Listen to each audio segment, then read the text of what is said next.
Kia ora everyone, welcome to the third video on Achievement Standard 91500, where we're going to take a look at Kolb's learning cycle or learning theory. So Kolb suggests that there are 4 stages in learning which follow on from each other. Concrete experience is the first stage of learning, which is followed by reflection on your previous experience. This is then followed by abstract conceptualization, which can be described as a logical analysis of ideas and acting on your understanding of the situation. This leads to active experimentation, which is the modification of the next occurrence of your experience, which leads to your next concrete experience. To make it easier, the cycle could be simplified to do it, which would be the concrete experience, what happened, which would be the reflective observation, how or why did it happen, which refers to abstract conceptualization, and finally, what next, which is the active experimentation. All of this may happen in a flash or over days, weeks, or months, depending on what that skill is. There may even be a wheels within wheels process at the same time. The model you see here is a simplified version of Kolb's learning cycle. The full model incorporates learning styles as well as a perception and processing continuum. It would be well worth taking a look at the full model to get the most out of it.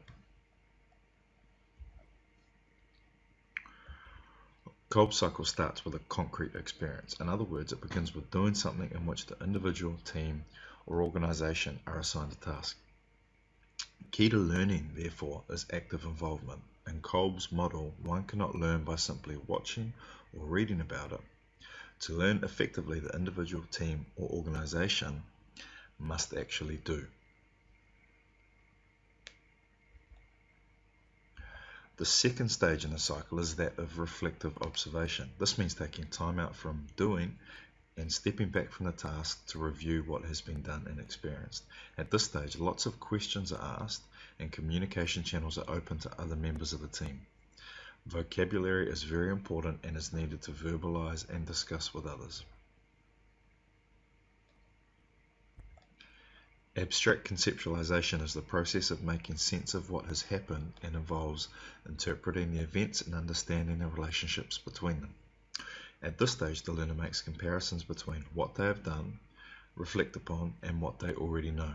They may draw upon theory from textbooks for framing and explaining these events, or models that they are familiar with, ideas from colleagues, previous observations, or any other knowledge that they have developed.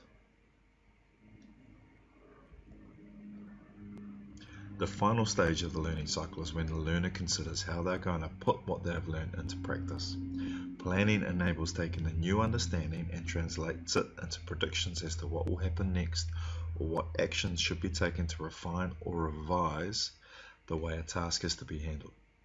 For learning to be useful, most people need to place it in a context that is relevant to them. If one cannot see how the learning is useful to one's life, then it is likely to be forgotten very quickly. That's the video, end of the video. Quite brief, but again, it was that simplified model of Kolb's learning cycle, learning theory that we're looking at. So complete the attached whisk sheet on Google Forms, and I will see you in class to discuss more about this and how it relates to what we're doing in our practical. Cheers.